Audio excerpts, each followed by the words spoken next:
Meskipun konsepsi bimbingan dan konseling di barat dilahirkan oleh para ahli yang tak diragukan kapasitasnya, tetapi konsep-konsep yang boleh jadi cocok untuk masyarakat barat tidak otomatis dapat diterapkan pada masyarakat lain.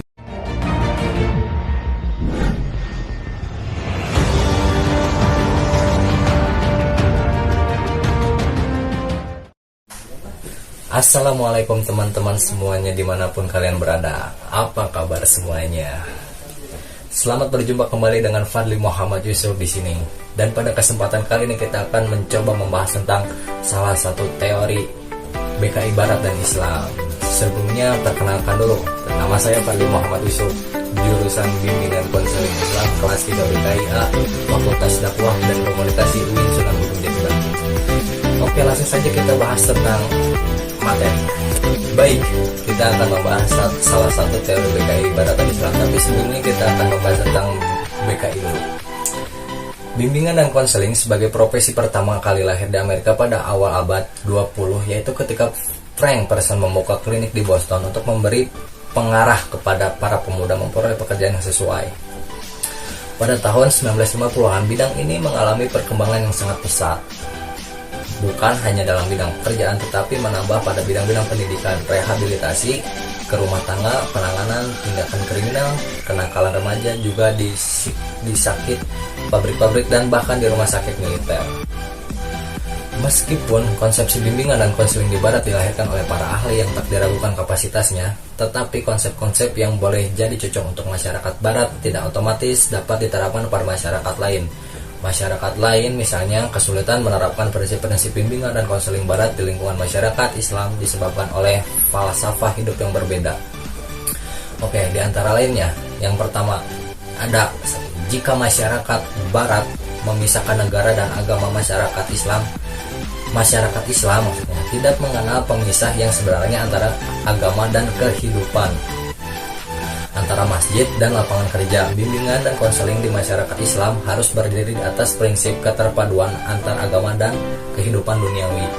Jadi yang pertama itu dalam dalam teori Islam. Jadi tidak boleh dicampur padukan dengan lingkungan dan kehidupan antara masjid dan lapangan kerja. Jadi lapangan kerja itu tidak boleh dicampur adukan. Baik, kita bahas yang kedua langsung. Yang kedua, masyarakat barat menganut kebebasan individual dan kelompok yang sangat liberal, tercermin pada pergaulan bebas, norma seksual yang sangat longgar asal tidak mengganggu orang lain.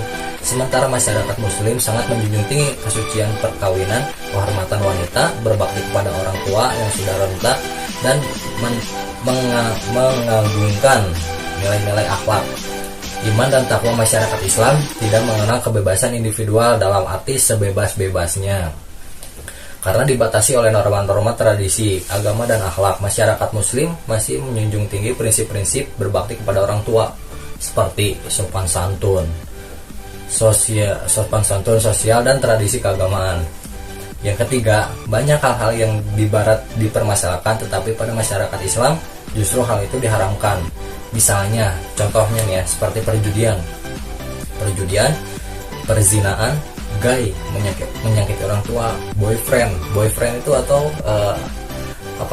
jadi boyfriend itu teman kita sendiri ya, seperti boyfriend, dan tukar kunci dan sebagainya. Tukar kunci, menyontek ini, dalam artian berarti menyontek kalau tukar kunci.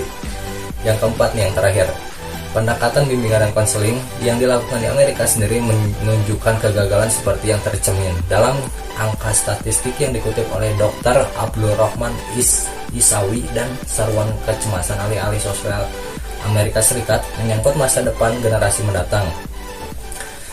Layanan bimbingan di Amerika mulai diberikan oleh Jesse B. Davis pada sekitar tahun 1898 hingga 1907. Beliau bekerja sebagai konselor sekolah menengah di Detroit. Dalam waktu 10 tahun, ia membantu mengatasi masalah-masalah pendidikan moral dan jabatan siswa pada tahun 1908. Frank Wilson mendirikan Vocation Berno untuk membantu para remaja memilih pekerjaan yang cocok untuk bagi mereka. Tahun 1910, William Haley mendirikan Juvenile Psychopathic Institute di Chicago. Pada tahun 1911, Universitas Harvard memberikan kuliah bidang bimbingan jabatan dengan dosennya Mayer Bloomfield tahun 1912. Tahun 1933 berdiri National Vocation Guidance di Graphics. Perkembangan bimbingan konseling di Amerika sangat pesat pada awal tahun 1950. Hal ini ditandai dengan berdirinya APGA atau yang disebut America Personal and Guidance Association. Pada tahun 1952, selanjutnya pada bulan Juli 1983, APGA mengubah namanya menjadi AACD atau America Association for Counseling and Development. Kemudian satu organisasi lainnya bergabung dengan AACD, yaitu Military Education atau MECA, yang disebut MECA.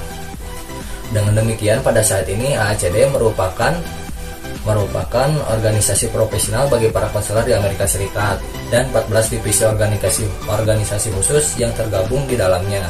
Di samping itu, pada setiap negara bagian atau wilayah tertentu dapat semacam cabang dari masing-masing organisasi tersebut. Oke. Nah, jadi kesimpulannya dari salah satu teori BKI Barat dan Islam, yaitu menghadirkan agama sebagai institut dan layanan bimbingan dan konseling memanglah bukan pertama kali dilakukan oleh cendekiawan muslim di Indonesia. Walaupun memang sebelumnya sudah banyak yang membahas mengenai bimbingan dan konseling Islam, namun tidak ada penjelasan lebih dalam mengenai bagaimana fitrah itu harus dikenal dan diberdayakan. Baik, terima kasih ya teman-teman yang sudah mendengar. Semoga bermanfaat apa yang tadi saya jelaskan. Mohon maaf bila ada kesalahan, karena manusia tempatnya salah. Kebenaran hanya ada di milik Allah Subhanahu wa Ta'ala. Masih jauh dari irian, cendrawasih di atas dahan. Terima kasih semua perhatian. Mohon maaf untuk segala kesalahan. Wassalamualaikum warahmatullahi wabarakatuh.